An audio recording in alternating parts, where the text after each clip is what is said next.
جب سرکار نے فرمایا قال رسول اللہ صلی اللہ علیہ وسلم من الکبائر شتم الرجل والدیہ، سرکار ارشاد فرماتے گئے جو بڑے بڑے گناہ ہیں ان میں سے ایک گناہ یہ بھی ہے کہ لوگ اپنے ماں باپ کو گالیاں دیں گے۔ جب میرے نبی نے یہ ارشاد فرمایا تو صحابہ یک زبا ہو کے بولے قالو یا رسول اللہ وَهَلْ يَشْتَمِ الرَّجُلُ وَالِدَيْهِ، صحابہ بڑے حیران ہو گئے، یا رسول اللہ کوئی اپنے ماں باپ کو بھی گالیاں دے سکتا ہے؟ یعنی صحابہ اتنے حیران ہوئے بھی بھئی ان کو یقین ہی نہیں ہو رہا تھا کہ کوئی ماں باپ کو گالیاں دے سکتا ہے۔ قالو یا رسول اللہ صلی اللہ علیہ وسلم وَهَلْ يَشْتِمُ الرَّجُلُ وَالِدَيْهِ، حضور آپ یہ فرمائے کہ کوئی ماں باپ کو بھی گالیاں دے سکتا ہے۔ اب اس کا مطلب یہ ہے کہ صحابہ اس قدر نیک متقی اور پرہیزگار تھے، ماں باپ کے فرما بردار تھے، وہ سوچ بھی نہیں سکتے تھے کہ کوئی ماں باپ کو گالیاں دے سکتا ہے۔ اسی وجہ سے وہ حیران ہو کے پوچھتے ہیں کہ قالو یا رسول اللہ، حضور کوئی ماں باپ کو گالیاں دے سکتا ہے؟ آپ بزرگ اور بالخصوص جو نوجوان بیٹھے ہیں وہ ذرا اس حدیث کو دل کے کانوں سے سنیں۔ میرے نبی نے کیا ارشاد فرمایا؟ فرمایا ہاں دے سکتا ہے۔ حضور کیسے؟ فرمایا قال نعم یسب ابا الرجل فیسب اباہ ویسب امہ فیسب امہ، میرے نبی نے فرمایا جب یہ کسی کی ماں باپ کو گالیاں دیتا ہے وہ اس کی ماں باپ کو گالیاں دیتا ہے، جب یہ کسی کے باپ کو گالیاں دیتا ہے۔ اب یہاں پر میں آپ کو ایک بات سناؤں، میں جا رہا تھا تو میں نے دیکھا 2-3 نوجوان کھڑے گئے، وہ ایک دوسرے کو گالیاں دے رہے تھے، وہ اس کو گالیاں دیتا ہے، وہ اس کو گالیاں دیتا ہے اور بڑا مذاق کرتے ہیں، استہزاء کرتے ہیں۔ میں نے روک کے پوچھا بھی یہ کیا کر رہے ہو؟ آپ اس کی ماں باپ کو گالیاں دیتے ہو، وہ اس کی ماں کو گالیاں دیتا ہے، وہ اس کی ماں کو گالیاں دیتا ہے، یہ کیا کر رہے ہو؟ تو مجھے الٹا میرا مذاق اڑاتے ہوئے کہنے لگے علامہ صاحب آپ کو کیا پتا، مذاق میں یہ چلتا ہے، مذاق میں یہ چلتا ہے۔ تو میں نے کہا حضرت یہ کیسا مذاق ہے جو آپ کو جہنم میں لے جائے؟ مذاق میں کیسے چلتا ہے؟ آپ اس کی ماں کو گالیاں دیتے ہو، وہ آپ کی ماں کو گالیاں دیتا ہے۔ اب یہ پتہ نہیں کیا ہو چکا لوگوں کو، یہ سمجھتے گئے مذاق میں بھی ایک دوسرے کو گالیاں دے رہے ہیں، وہ اس کو گالیاں دیتا ہے، وہ اس کی ماں کو، وہ اس کی بہن کو، وہ اس کی بہن کو، وہ اس کی بیٹی کو، وہ اس کی بیٹی کو۔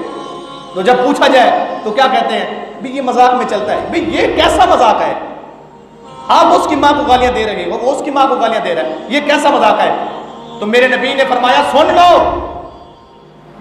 فرمایا سن لو قال نعم ویسب ابا الرجل فیسب اباہ ویسب امہ فیسب امہ، سرکار کیا ارشاد فرماتے گئے یہ اس کی ماں کو گالیاں دیتا ہے، وہ اس کی ماں کو گالیاں دیتا ہے۔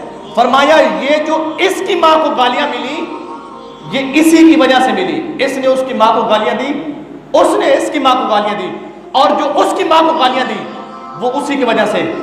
تو صاحب آپ اس بات کو پلے باندھ کے لے جائیں، چاہے آپ مذاق کرتے گئے، چاہے آپ جناب والا سیریس ہو کے گالیاں، اور اسی حدیث میں اس کے ضمن میں سارے رشتہ داروں کا یہ حکم آتا ہے، سارے رشتہ داروں کا بھی اگر آپ کسی کی بیٹی کو گالی دیتے ہیں وہ آپ کی بیٹی کو گالی دے گا، ذمہ دار کون ہے؟ آپ ذمہ دار ہیں۔ آپ نہ غصے میں گالی دے سکتے ہیں نہ مذاق میں، گالی تو ویسے حرام ہے، گالی تو ویسے حرام ہے، یہ بھی کہاں سے آگے بھی مذاق میں چلتا ہے۔ تو سن لے حضور کے غلاموں، اگر آپ کسی کو گالیاں دیتے گئے تو وہ الٹا آپ کی ماں کو گالیاں دیتا ہے، یہ آپ کی وجہ سے ہو رہا ہے۔ اگر آپ ایسا کرتے گئے تو کل قیامت کے دن مصطفیٰ کریم علیہ السلام کی ذات آپ کی شفاعت نہیں کرے گی، سرکار نے آپ کی شفاعت نہیں کرنی، اور یہی ماں باپ اس وقت اللہ کی بارگاہ میں عرض کریں گے مالک یہ اسی کی وجہ سے ہوا تھا، اسی کی وجہ سے یہ گالیاں دیتا تھا تو ہمیں گالیاں پڑی۔ کل قیامت کے دن نہ مصطفیٰ نے شفاعت کرنی ہے نہ رب نے بخشش کرنی ہے۔ میں آپ سے پوچھتا ہوں، آپ کی یہی مذاق جو آپ مذاق میں کہتے ہیں بھی مذاق میں چلتا ہے، بھی گالیاں دینا مذاق میں چلتا ہے، آپ اس کی ماں کو گالیاں دیتے ہیں، وہ اس کی ماں کو، وہ آپ کے باپ کو، آپ اس کے باپ کو گالیاں دیتے ہو، یہی مذاق آپ کو جہنم لے جائے تو کیا آپ یہ پسند کرتے ہیں؟ کہ آپ کا اپنا مذاق آپ کو جہنم لے جائے. بولتے نہیں. کوئی پسند نہیں کرتا نا, کوئی پسند نہیں کرتا.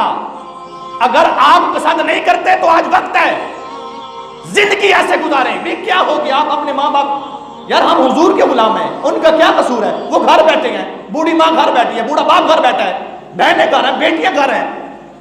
آپ گلیوں چوکوں میں ان کی عزت کو نیلام کر رہے ہو. تو یہ آپ سے پوچھا جانا ہے کل قیامت کے دن میرے مصطفیٰ شفاعت نہیں کریں گے, رب تعالیٰ بخشش نہیں کرے گا. اب دو ہی ہستیاں ہیں, دو ہستیاں, ایک رب کی ذات ہے, دوسری مصطفیٰ کی ذات ہے. مصطفیٰ نے شفاعت کرنی ہے, رب نے بخشش کرنی ہے. مصطفیٰ شفاعت نہ کریں, رب بخشش نہ کرے تو آپ کہاں جائیں گے؟ پھر کس کے پاس جاؤ گے بخشش مانگنے؟ کس کے پاس جاؤ گے شفاعت کرانے کے لیے؟ آج وقت ہے. اگر کل کی رسوائی سے بچنا ہے, چاہتے ہو کل مصطفیٰ کی شفاعت بھی نصیب ہو, اللہ کی طرف سے بخشش بھی نصیب ہو, تو ان خرافات سے, ان عریانی اور فحاشیوں سے باز آ جائیں. زندگی ایسے گزارے جس طرح مصطفیٰ کریم علیہ السلام نے زندگی گزارنے کا حکم عطا فرمایا.